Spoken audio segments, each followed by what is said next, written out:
The Roman Legionary. He is probably the most effective and famous soldier in history. He carried the Pilum. This was a very specialized and unique type of javelin. But to understand it, we should understand the military doctrines of the empires that came before Rome. At the core of these militaries would be heavily armored spearmen, or pikemen. The Macedonian phalangite, for example, carried the 15 to 22 foot long sarrissa, as well as a sword as a backup weapon. These men would deploy in rectangular units consisting of 256 men each. These units would line up alongside each other, forming a formidable wall of spikes that was nearly impossible for a cavalry charge or superior numbers to break through.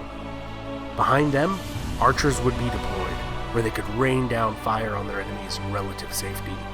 On either side of this wall, lightly armored, extremely fit, and mobile skirmishers would be deployed, as well as in front of the wall, forming a screen where they could distract, harass, and weaken incoming enemy troops. These skirmishers would usually carry 3 to 5 javelins each, and could typically hurl them 50 to over 100 yards away, with diminishing accuracy. This could be particularly devastating to a densely packed formation of infantry or cavalry. Arguably, the most important role that these skirmishers held was protecting the sides of the large body of pikemen, who could be devastated if attacked from the rear. They also had to protect the main body of the army from opposing skirmishers, who could inflict high casualties with a hail of javelins if allowed to do so. This nearly impenetrable wall of pikes had one major weakness. If the enemy could get around it and attack it from the rear, it is hard to defend yourself when you're carrying a 15-20 foot long heavy pike and you're trying to pull out your sword and wheel around and protect yourself in a densely packed group of men. The units would fall apart, which is why in the ancient world you saw such large, disproportionate amount of casualties in so many battles. As a battle began, a few hundred, maybe a couple thousand, would die on either side. But as soon as one side could break through the enemy line, or manage to get some cavalry around and attack it from the rear, one side would break and pretty much be slaughtered. As the soldiers would try to run away, they would be chased down by the skirmishers or cavalry.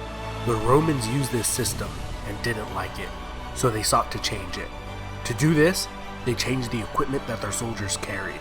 Primarily, their heavy infantry got rid of the 15-20 foot long spear and replaced it with a javelin, which had 3 major design changes. First, it increased in weight, which decreased its range, but also increased its ability to punch through armor and shields. Secondly, they used substandard iron for part of the shaft, which would cause it to bend after impact, which mitigated the problem of somebody picking up your weapon that you just threw at them, throwing it back at you, and spearing you through the chest with it.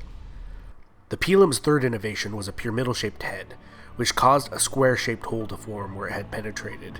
This made it incredibly difficult to remove, because pulling a square out of a square-shaped hole is much harder than pulling a circle out of a slightly larger circular-shaped hole. Unlike the standard javelin, the Pilum was usually thrown at the very last moment, before both lines of infantry would clash against each other.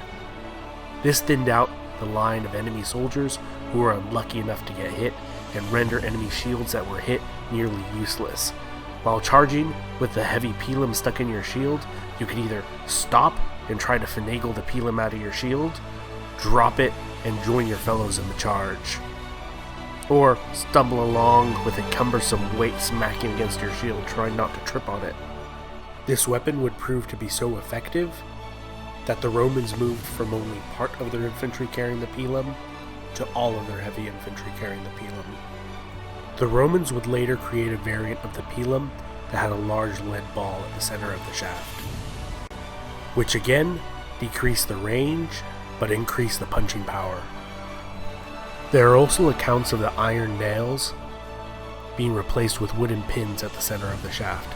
This again had the effect of snapping it in half and rendering it useless to the enemy once thrown at them.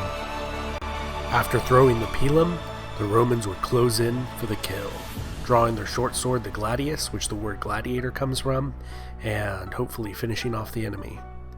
Thank you for watching. This has been Epimetheus. This is a re-upload of a video I made quite a while ago where I recorded the audio on my cell phone, so I wanted to redo the audio and re-upload it. If you enjoyed this content, consider leaving a like, subscribe. I enjoy reading all your comments, and if you do subscribe, be sure to hit that bell to receive notifications when I create any new content. Thank you so much. Bye.